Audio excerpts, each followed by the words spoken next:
Você já percebeu que nada na sua vida acontece por acaso? E se eu te dissesse que todo efeito natural, absolutamente tudo, tem uma causa espiritual? E que essa causa nasce na sua própria imaginação? Nesta palestra de 5 de março de 1968, Neville Goddard revela algo revolucionário. Não existe causa externa. Não existe acaso. Não existe destino fora de você. Existe apenas um momento precioso em cada dia. Um momento que a dúvida não consegue encontrar. E quem aprende a capturar esse momento? Transforma a água em vinho. Hoje você vai entender. Porque sua memória falha faz você negar sua própria criação. Como a dúvida, o Satanás psicológico, tenta roubar sua manifestação. O significado espiritual da história de Jacó, Moisés e Josué. E como usar a imaginação para estados plantares que certamente se tornarão fatos. Prepare-se. Porque depois desse vídeo você nunca mais poderá culpar o mundo pelas situações da sua vida. Todo fenômeno natural tem uma causa espiritual, não natural. Uma causa natural é apenas aparente, é uma ilusão da memória vegetal falha. Não nos lembramos desses momentos em que imaginamos certos estados. Assim, quando esse estado imaginado toma forma e podemos vê-lo com os olhos externos, não reconhecemos nossa própria colheita e negamos qualquer participação nesses fenômenos naturais que ocorrem em nosso mundo. Porque nossa memória é falha, não nos lembramos deles. Há um momento em cada dia, disse Blake, que Satanás não consegue encontrar, nem seus seguidores perspicazes, mas os diligentes encontram esse momento e o multiplicam. E quando é encontrado, renova cada momento do dia, se bem aproveitado. Ora, com a palavra Satanás, ele simplesmente se refere à dúvida. A dúvida não consegue encontrá-lo. Desejo um certo estado neste mundo.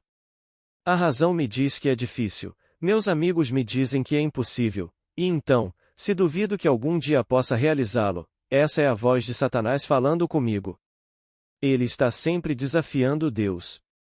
Deus é minha própria e maravilhosa imaginação humana, esse é Deus. Portanto, os protagonistas são Deus e Satanás. Simplesmente fé e dúvida. Posso imaginar que sou quem gostaria de ser e permanecer fiel a essa suposição como se fosse verdade? Se eu puder, e me lembrar dessa suposição e de quando a fiz, então poderei ver, quando isso acontecer no meu mundo, a relação entre o efeito natural e sua causa espiritual. A causa espiritual é esse momento de suposição. Agora, deixe-me compartilhar com vocês o que me foi entregue na semana passada em forma de carta, ele está aqui esta noite. O pai dele era o último na hierarquia quando o conheci. Havia 4 barbeiros na barbearia e ele era o quarto. Se vocês conhecem o ambiente de uma barbearia, talvez vocês, mulheres, não saibam, o chefe sempre fica com a primeira cadeira, então, se o dia estiver tranquilo, ele atende o primeiro cliente. Quando ele termina, se o segundo cliente chegar, ele também atende o segundo. Ele não divide o primeiro. Se 3 clientes chegarem, eles vão para cadeiras diferentes. Mas com 4 cadeiras, o quarto atende o seu cliente. Bem, esse meu amigo, um dia, por acaso, sentou-se na cadeira dele e gostou do jeito que ele cortou o cabelo dele, e pelo que ele disse, eu entendi que ele gostava de cortar cabelo. Ele tinha orgulho da profissão de barbeiro, muito orgulho mesmo. Sem dar desculpas como tantos barbeiros fazem. Ele tinha orgulho de ser barbeiro e queria ser o melhor barbeiro e ganhar competições. Então, tendo ouvido esse homem expressar esse desejo, ele imaginou que estava no topo. Bem, pouco tempo depois, ele comprou a parte do pai, o demitiu, reorganizou sua situação e, a partir daí, começou a trilhar seu caminho rumo ao topo. Bem, há 3 semanas, enquanto estava sentado em sua cadeira, que não é a do chefe, mas sim a do pai, pois ele era o funcionário de nível mais baixo e agora é o chefe, ele lhe disse, muito animado, que haveria um concurso em São Francisco e que gostaria de participar dessa competição de corte e penteado de cabelo. Bem, quando descobri que ele realmente queria participar, e ninguém participa de um concurso a menos que queira ganhar, vi na parede o troféu que seria dele e ouvi-me contar como ganhou. Bem, havia 4 homens na barbearia, um deles comprometido para aquele fim de semana, e então, no fim de semana passado, ele levou 2 com ele. Então, eram 3 daquela barbearia de 4 homens.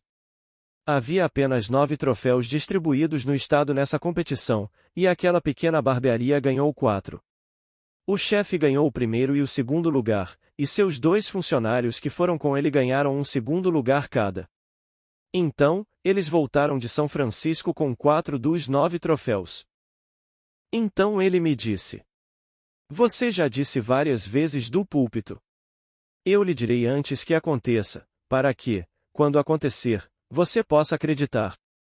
Bem, agora vou lhe dizer, Neville, antes que aconteça, que haverá uma competição no sul da Califórnia e eu vi o troféu dele como o primeiro exposto naquela parede. Então, direi a você antes que aconteça, para que, quando acontecer, você saiba que estou colocando isso em prática. Eu sei que ele vive de acordo com isso. Depois haverá outra competição, disse ele, em Miami, e é preciso vencer em Miami para se qualificar para a competição que será realizada em Bruxelas, que será internacional. Estou colocando-o lá em Bruxelas como o primeiro entre todos os competidores. Bem, eu sei que ele vencerá, pois todo efeito natural tem uma causa espiritual, e não natural. Uma causa natural apenas parece. É uma ilusão da memória vegetal e decadente do homem, ele não se lembra. Mas agora ele se lembrará do que fez. Tem o registro dele em casa, em sua carta. Então, ele me disse nesta carta: Tive um sonho, repeti o sonho e depois tive um terceiro sonho, tudo na mesma noite. Portanto, o primeiro e o segundo foram simplesmente o mesmo sonho se repetindo. Não me lembro dos detalhes, disse ele, do sonho, mas era tudo sobre, curiosamente, o meu aniversário. Não consigo me lembrar de tudo o que aconteceu, só sei que havia um homem de túnica branca com um livro aberto no meio. Era de bordas douradas e ele tinha uma pena na mão, ou talvez uma foice. Ele parecia quase uma caricatura do Pai Tempo, e insistia que meu aniversário era em um determinado dia. Eu fui igualmente enfático ao afirmar que não era, porque eu sabia que meu aniversário era em 19 de setembro de 1927, e ele insistia, apesar dos meus protestos, apontando todas as coisas descritas no livro. Então acordei, apesar da insistência dele e dos meus protestos, pois eu sabia qual era o meu aniversário. Pelo menos, esse era o meu aniversário físico. Vou chamar a atenção dele para o Salmo 87. E o Senhor registra, como faz com os povos, e ele disse: Este nasceu ali. Versículo 6. É tudo sobre nascimento. Tem apenas 7 versículos. É um salmo curto. Mas este é o nascimento, não o nascimento físico, este é o nascimento espiritual. E este nasceu ali. Posso dizer a ele: Você fez o trabalho perfeito, como eu sabia que faria, ao desafiar o anjo do Senhor, aquele que registra, pois pecar pelo silêncio quando deveríamos protestar nos torna covardes.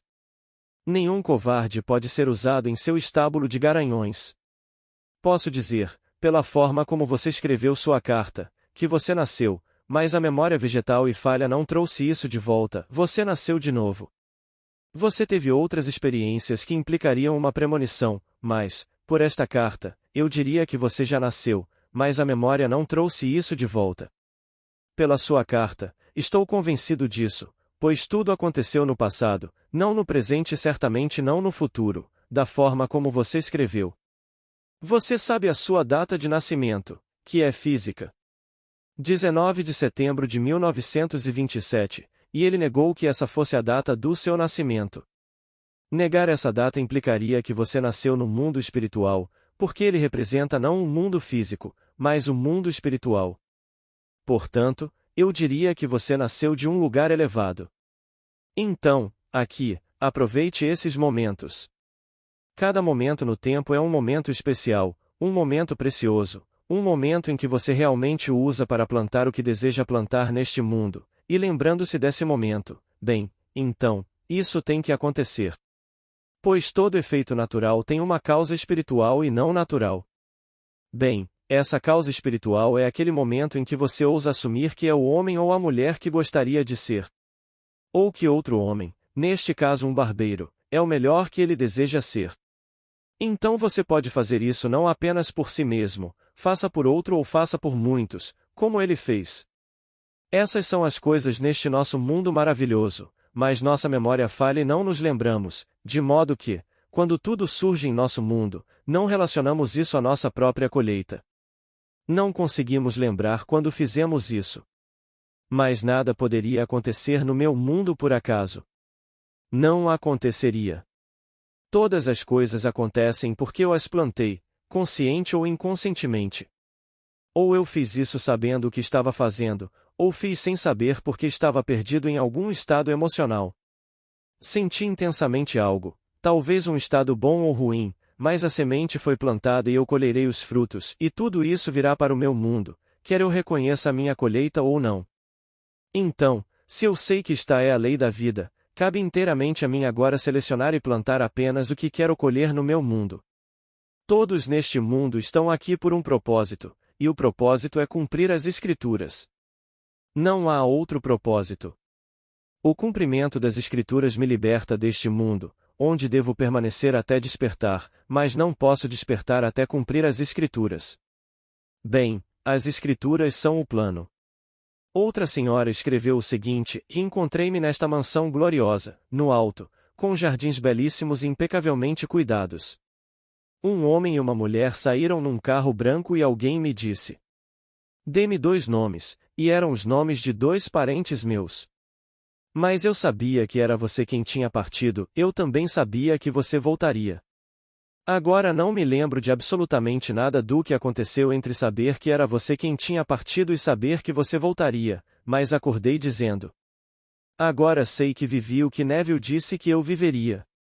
Então minha garganta ficou seca como se estivesse em chamas e eu fui pegar um copo d'água bem gelada. Voltei para a cama e tive um sonho. Eu estava em uma loja de departamentos, cercada por bíblias para noivas, bíblias distribuídas para casamentos. De uma forma estranha, todas as noivas estavam vestidas com seus vestidos brancos de noiva e a loja de departamentos fornecia os noivos. Elas estavam se casando por procuração. A loja de departamentos fornecia a todos os noivos para que pudessem tirar uma foto de casamento com o noivo fornecido pela loja. Então me virei para uma delas, e falando com ela, ela disse que ia para Paris. Então eu disse a ela: vou me casar no mês que vem. Bem, essa visão que você teve, minha querida, é uma visão belíssima, porque, como nos é dito nas Escrituras, no livro de Isaías: o teu Criador é o teu marido, o Senhor dos Exércitos é o seu nome. Versículo 54, 5. Então você viu o símbolo perfeito daquilo que a profundidade do seu próprio ser lhe revelou. Que você terá união com o Senhor. União com o Senhor significa que aquilo que está em você como um ovo será fertilizado, e que ele brotará dentro de você, e tudo o que foi dito sobre Jesus Cristo se revelará dentro de você, e você será ele. Portanto, posso dizer que você teve a visão perfeita. Outra senhora escreveu: levei meu filho para o quintal e lá havia um lago com peixes. Ainda não tinha peixes, mas a água era cristalina, com cerca de 30 centímetros de profundidade. Nele, havia um cachorrinho branco e peludo deitado na água, com um focinho preto bem acima da superfície. Tirei o cachorro de lá, sequei-o e o levei para dentro de casa, onde ele correu e brincou por todo lado. Depois, senti falta dele e, procurando-o, voltei ao quintal e lá estava o cachorro no lago novamente. Desta vez, quando passei por perto, ele abanou o rabo como se dissesse: me deixe aqui, eu gosto de ficar aqui. Ele estava bastante satisfeito por estar submerso na água, exceto pelo focinho. Mas o rabo abanava como se ele estivesse feliz por estar ali. Permita-me dizer-lhe que na Bíblia falamos da pedra, da água e do vinho. A pedra representa a história literal, a alegoria, e o homem deve descobrir a natureza e o caráter fictícios da história. Quando ele descobre o caráter fictício da história nas Escrituras e então aprende o seu significado, ele encontrou a água. Ele golpeou aquela rocha, como Moisés, e a água jorrou. Ora, o primeiro milagre ou sinal no Evangelho de João é a transformação da água em vinho. E assim, é-lhes dito para encherem os jarros de pedra com água, e quando a água dentro dos jarros de pedra foi retirada, aquela água era vinho, vinho perfeito, vinho delicioso. Primeiro temos uma história, e o homem a aceita literalmente, seguindo a vida com essa interpretação literal, ou melhor, com a pedra. Quando descobre o caráter fictício da história e o verdadeiro significado se revela, ele encontra essa água psicológica. O cachorrinho é o símbolo da fé. Sua fé reside agora no significado psicológico dessas grandes verdades. Se você aplicar o que sabe, transformará isso em vinho. Se aplicar. Se você aceitar o que sabe agora, que a imaginação cria a realidade, e ousar imaginar que já é o que gostaria de ser, então estará transformando essa água, essa verdade, em vinho. Como nos é contado no livro de Gênesis, quando Jacó levou o rebanho para o campo, o poço estava coberto por uma pedra, ele removeu a pedra e deu de beber ao rebanho, e depois recolocou a pedra. Ele não transformou a água em vinho, mas tirou a água. A pedra, porém, cobria o poço e escondia a vista da água.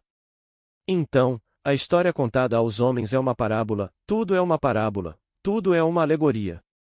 Se você a considerar factual e não como o que ela realmente é, a mais maravilhosa parábola do mundo, então você nunca usará sua imaginação para extrair a água daquela pedra e, portanto, não poderá alimentar o rebanho. Mas se você conseguir extrair o significado psicológico de qualquer história nas Escrituras, conte-a ao mundo. Quando Isaque traz seu filho, que é cego, não pode ver, e então dois filhos, um chamado Esaú, o outro Jacó. Jacó se cobre com peles de cabra para ter a sensação de ter pelos, pois o primeiro era Esaú e Esaú era peludo por todo o corpo. Então, quando Jacó enganou o pai, fazendo acreditar que ele era Esaú, ele o abençoou. Então, imagine a história. E eu estou aqui agora, e a razão me diz que não estou onde gostaria de estar, que não sou o homem que realmente desejo ser. Então, ignoro o que a razão sugere. Nego tudo o que a razão dita. Fecho os olhos para os fatos da vida, para o óbvio, e me visto mentalmente com tudo aquilo que gostaria de ser. Imagino que as pessoas me veem como me viriam se eu fosse o homem que gostaria de ser.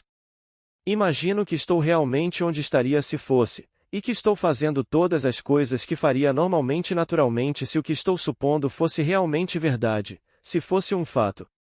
Bem, quando faço isso, me visto com a roupa exterior do natural, dos fatos. Agora, quando abro os olhos para os fatos da vida, eles negam tudo o que fiz, mas me lembro do que fiz. Capturei aquele momento precioso. Pois existe aquele momento em cada dia que a dúvida não consegue encontrar, e seus companheiros também não, mas os diligentes encontram esse momento. Então, seja diligente. Encontre este momento e vista-se com todas as coisas belas que você deseja ser neste mundo. Feito isso, você poderá quebrar o feitiço. Abra seus olhos para os fatos do mundo e os fatos negarão tudo o que você fez. Mas as Escrituras nos dizem que Isaque, tendo feito isso, tendo dado a bênção àquele momento, ele não pôde voltar atrás. Ele não pôde revogar. Então, quando Esaú vem ao mundo e diz ao seu pai: "Mas você foi enganado. Primeiro ele me tirou o meu direito de primogenitura, agora ele me tirou a minha bênção." Ele foi chamado corretamente, você o chamou de Jacó, o que significa que ele suplanta, ele é um suplantador. Mas o pai, Isaque, disse: "Embora ele tenha me tomado por engano e me enganado, fazendo-me acreditar que ele era Esaú, eu lhe dei a sua bênção e não posso retirá-la." Gênesis 27, 36. Portanto, aquele momento não pode ser recuperado, ele está a caminho. E seguirá em direção a quê? À sua própria plenitude. Quando surge repentinamente neste mundo, é apenas a manifestação dessa continuidade oculta. Portanto, movia-se invisível ao mundo e, de repente, irrompe nele. Mas, tendo me lembrado do que fiz, posso agora relacionar essa causa espiritual, aquilo que fiz sem que outros vissem, com aquilo que agora se torna visível e que todo o vasto mundo compartilhará comigo. Então, no seu caso, minha querida, tendo visto o cachorrinho, ele é o símbolo de Caleb, ou o cão da fé. Aquele que o acompanha. Acompanha quem? Acompanha Josué através do rio, rumo à terra prometida. Ninguém mais poderia ir, portanto, caminhe pela fé nisso. E chegará o dia em que você transformará tudo isso em vinho. Em outras palavras, você se verá cumprindo as Escrituras e tudo se revelará dentro de você. Na segunda-feira passada, contamos a história de Moisés e que ele não entrou na terra prometida, mas sim Josué. Talvez você não esteja familiarizado com as Escrituras, mas o nome original de Josué era Oséias, como nos é dito no livro de Números. Você encontrará isso no capítulo 13, versículo 16 de Números. Moisés chamou Oséias, filho de Num, de Josué. Então, quando você pega o prefixo G e o coloca antes de Oséias, você transforma Oséias, que significa Salvador ou salvação, em aquele por quem Jeová salvará. Assim, torna-se esse poder criativo que, na verdade, eu diria, fertiliza o que Moisés representava. Moisés representava o homem modelo. Veja que você faça tudo de acordo com o modelo que lhe foi mostrado no monte. Então aqui você está vendo tudo claramente, esse é o padrão. Não altere nada, faça exatamente como está representado na montanha. Mas eu não consigo entrar. Esse é o óvulo perfeito, mas um óvulo permanece apenas um óvulo até ser fertilizado. Ele precisa ser fertilizado pelo espermatozoide, então o espermatozoide precisa penetrar a superfície do óvulo. Ele não deixa nenhum buraco, nem antes nem depois da penetração, e ninguém entende como isso acontece, porque ninguém sabe que é tudo imaginação. Eu não preciso passar por nenhuma porta para me colocar em um quarto fechado. Fecho o quarto e eu posso imaginar que estou lá dentro e não abri a porta para entrar. Eu não derrubei a parede para passar, e quando saí, não passei pela porta aberta, nem derrubei a parede. Entrei sem deixar nenhum buraco e saí sem deixar nenhum registro de entrada e saída. Então, um pequeno espermatozoide penetra a superfície de um óvulo e não deixa nenhum buraco, nem antes nem depois da penetração. Mas, a menos que penetre, esse óvulo permanece apenas um modelo perfeito do que deveria ser ou poderia ser, mas que jamais se desenvolveria por si só. É preciso o espermatozoide para penetrá-lo e fazê-lo se desenvolver.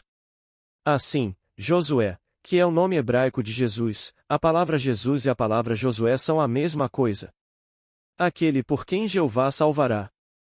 Então, o homem despertou do sonho da vida.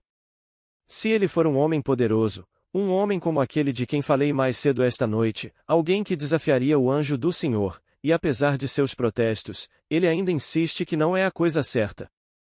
Aqui ele aponta para o livro de Deus e mostra que é, mas apesar disso. E assim ele não pecou pelo silêncio. Porque ele não pecou pelo silêncio, ele será usado perfeitamente no estábulo do Senhor para, de fato, fecundar aqueles que aceitaram a palavra de Deus e a têm dentro de si como modelo, o modelo perfeito que um dia, tendo sido fecundado, deve romper dentro daquele e se desdobrar dentro dele. Então, eu o parabenizo por sua conquista. Pois todos os que estão despertos, se são esse espírito, são membros do estábulo do Senhor, usados para fecundar, para inseminar as noivas de Deus. Pois ele é Deus. Todos neste mundo são Deus. Mas como escreveu uma senhora, ela disse. Escrevi esta carta. Não a entendo muito bem, mas acordei e fiquei repetindo. A questão é que somos seres bifurcados, divididos. Bem, quem é esse ser dividido senão o próprio Senhor? O Senhor e sua emanação. Um ser dividido. De Adão vem Eva, um ser dividido, e essa emanação do primeiro. Bem, aqui estamos nós, emanações. Ora, estas contêm o padrão do plano de salvação de Deus, e ele precisa ser, eu diria, frutificado, fertilizado. E posso lhes dizer, parece estranho neste mundo fazer essas afirmações, mas sei por experiência que são verdadeiras. Sei como desempenhamos esses papéis depois de despertarmos do sonho da vida. Então o homem nasce duas vezes, nasce do alto, se for dessa escola, desse espírito, e então reentramos como uma serpente. Se você sobe de um jeito pequeno assim, não é isso. Mas quando você sobe como se fosse um raio espiral e vibra todo o crânio, e continua vibrando, tentando escapar, até finalmente se acalmar, esse é o poder que ele pode usar. É esse poder que ele usa na fertilização de sua noiva. Mas esta noite você testa isso neste nível, desce até este nível e tenta. Há um momento em cada dia. Não apenas um momento, cada momento do tempo é um momento assim, se você tem um desejo, que você pode isolar e se revestir da sensação do desejo realizado, seja qual for esse desejo, até que você possa sentir todas as nuances da realidade, todas as coisas que você normalmente sentiria se fosse verdade. Agora, não se esqueça desse momento. Esse momento é produtivo e, no seu devido tempo, ele aparecerá neste mundo devidamente revestido como um fato objetivo. Se for preciso o mundo inteiro para ajudar em seu nascimento, será preciso o mundo inteiro. Se for preciso um exército de homens para concretizá-lo, um exército de homens, não importa. Você não precisa guiá-lo. Tudo o que você precisa fazer é simplesmente fazê-lo e deixá-lo em paz, como se estivesse plantando uma semente na terra, confiante de que ela crescerá. Bem, então você simplesmente desiste disso, sabendo o que fez, para que não se surpreenda quando acontecer no seu mundo.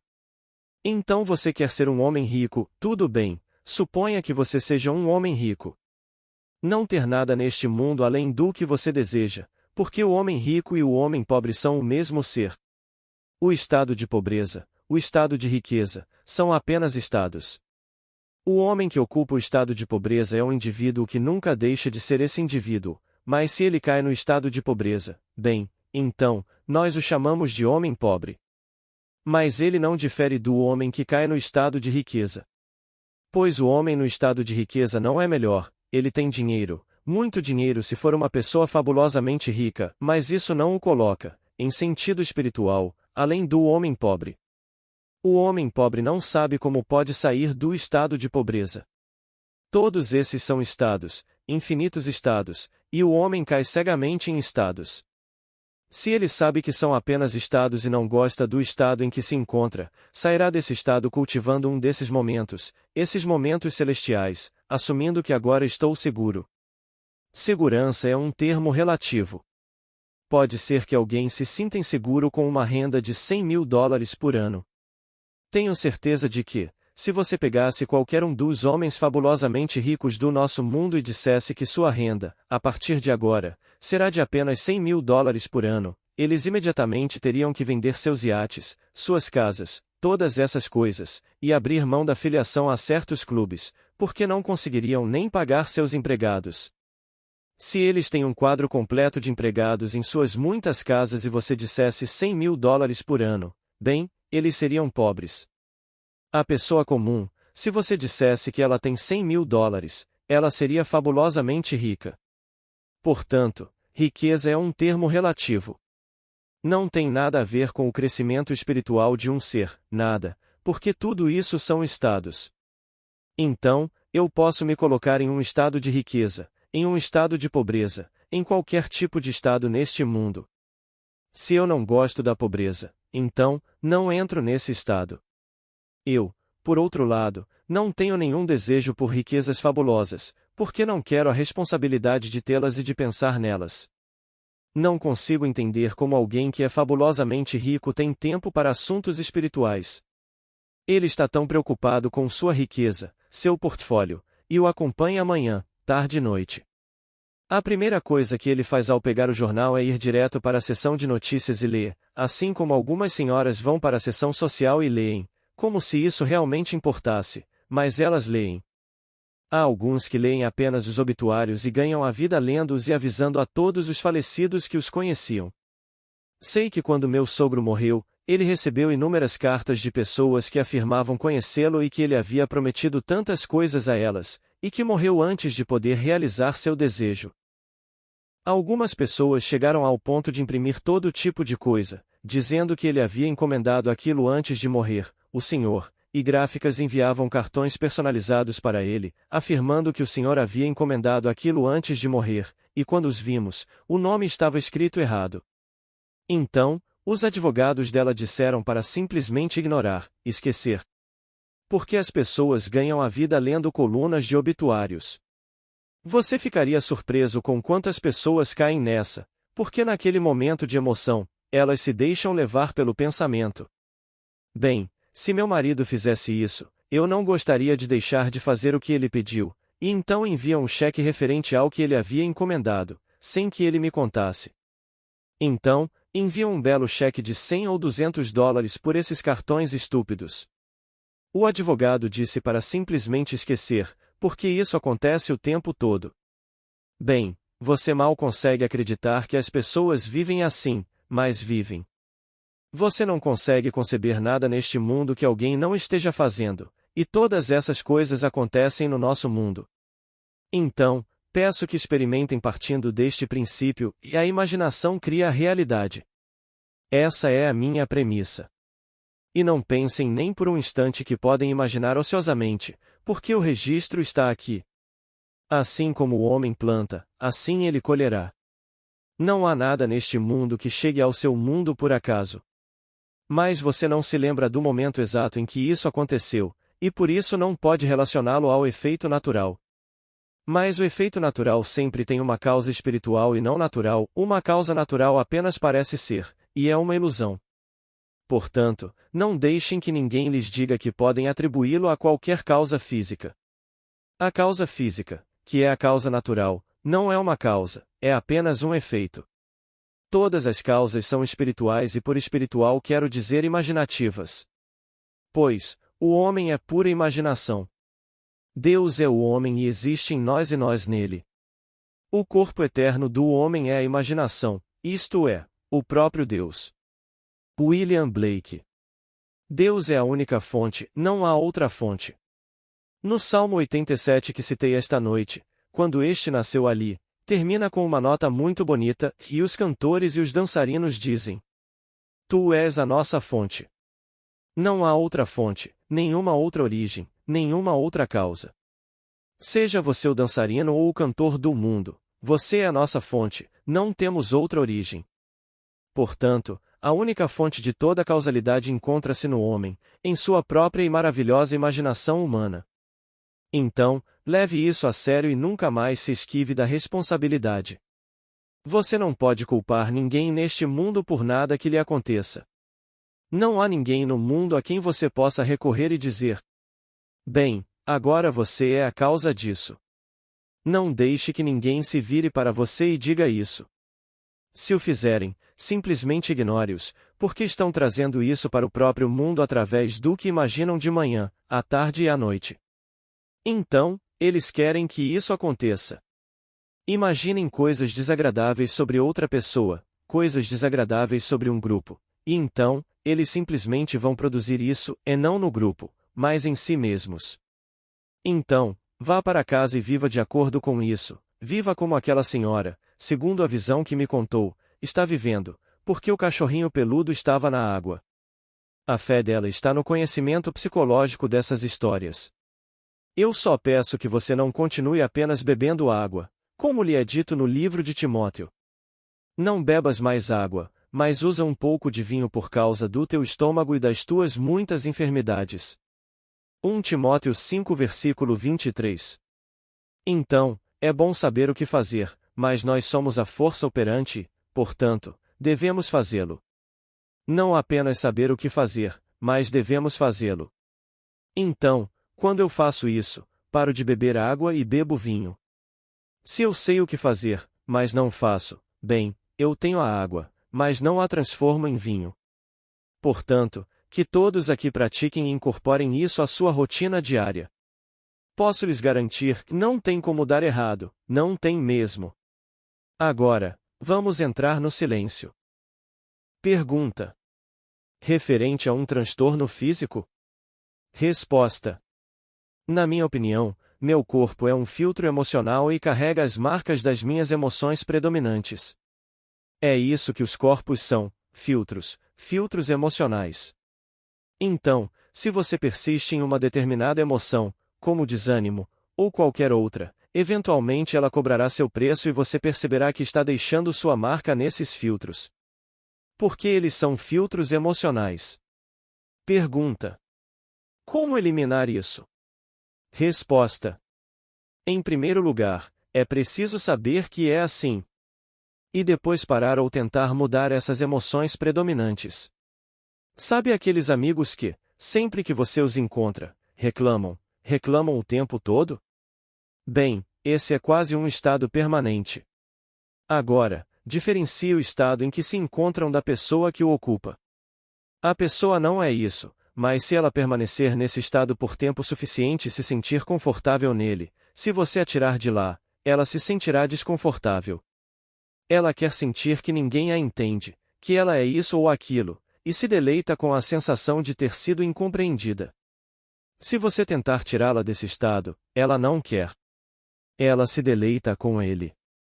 Há pessoas que vivem assim. Bem, não siga o exemplo. Diga a elas o que fazer, e se fizerem, elas sairão desse estado. Há pessoas que ligam e dizem: olha aqui, eu quero isso e aquilo. Obrigado, já chega. Ah, não, espere até eu te contar os fatos, e eles te prendem ali por meia hora inteira, explicando todos os motivos pelos quais é impossível. Então, eles expressam o que querem e depois explicam por que é impossível. É assim que eles vivem e levam a vida. Pergunta: qual a diferença entre o Evangelho de São Tomé e os livros perdidos da Bíblia, ou são eles os mesmos? Resposta: bem, eu não diria que eles não deveriam estar na Bíblia. Temos 66 livros e isso é suficiente. Os 27 do Novo Testamento e os 39 do Antigo Testamento, que formam os 66 livros da Bíblia, eu considero bastante completos. Mas o Evangelho de Tomé é um evangelho maravilhoso, absolutamente maravilhoso, mas nada se perde nas Escrituras por não ser incluído no cânon. Há muitas obras gloriosas não incluídas no cânon e você pode comprá-las em uma única edição chamada Apócrifos. O Evangelho de Tomé foi descoberto recentemente. Você pode comprá-lo em uma única edição. Mas a Bíblia não perdeu nada. Ora, mesmo a descoberta dos manuscritos do Mar Morto. Eles são belíssimos, maravilhosos, tratando principalmente de Isaías. Mas isso não mudou nada em Isaías como o conhecemos, apenas o confirmou. Houve uma época em que a Epístola aos Hebreus não estava incluída em nossa Bíblia. Você encontra nas cartas de Paulo o que é conhecido como cartas pastorais ou cartas católicas, mas é perfeito. Eu não diria que perdemos alguma coisa por não termos todos esses livros. Não, os 66 são perfeitos. Pergunta: é verdade que as pessoas reagem a você de acordo com a opinião que você tem de si mesmo? Resposta: claro que sim, minha querida. Como diz a Escritura: nós o amamos porque ele nos amou primeiro. 1 João 4, 19. Então, tudo começa com o eu. Se eu quiser ser amado, preciso começar amando. Se eu quiser ser reconhecido, preciso primeiro me reconhecer. Não posso comprar isso. Há pessoas que contratam assessores de imprensa, pagam uma fortuna para serem divulgadas, e no dia em que param de pagar, seus nomes desaparecem dos jornais. Elas acham que são conhecidas porque pagaram uma quantia enorme a algum assessor para manter seus nomes na mídia, e depois que o assessor não recebe o pagamento, elas morrem como tudo morre na videira. Porque não se reconheciam. Se realmente se sentissem importantes, não precisariam se autopromover. Sei que, no caso de alguns membros muito proeminentes da sociedade no leste dos Estados Unidos, eles pagam para manter seus nomes fora dos jornais. Sei que isso aconteceu com os Rockefellers. Antes de entrarem para a política, eles pagavam para manter seus nomes fora da mídia. Não importa o que fizessem, não mencione isso. E eles mantinham escritórios fantásticos para se manterem fora dos jornais, fora da imprensa. Hoje em dia, as pessoas gastam todo tipo de dinheiro, sem sucesso, para aparecer na imprensa. É algo tão volátil. Em questão de instantes, tudo é esquecido como se nada tivesse acontecido. Pergunta: você muda a sua própria opinião sobre si mesmo ao? Resposta: você precisa. Se você não mudar a opinião que tem de si mesmo e ficar esperando que outra pessoa faça isso, pode estar esperando em vão. Pergunta: mas você também faz isso através da imaginação criativa? Resposta: tudo está na imaginação, minha querida. Deus é pura imaginação e Deus é homem. Quando falamos do corpo divino do Senhor Jesus Cristo, estamos falando da sua própria e maravilhosa imaginação humana. Esse é o Senhor Jesus Cristo. A sua própria e maravilhosa imaginação humana. E nós o agredimos de manhã, à tarde e à noite pelo mau uso desse poder, pois lembre-se, Jesus é o poder de Deus e a sabedoria de Deus. 1 Coríntios 1 versículo 24. Portanto, se eu sei disso e mal utilizo minha imaginação, imaginando as coisas desagradáveis deste mundo, é isso que estou fazendo ao corpo divino do Senhor Jesus Cristo. Mais alguma pergunta? Bem, se não houver. Obrigado. Boa noite.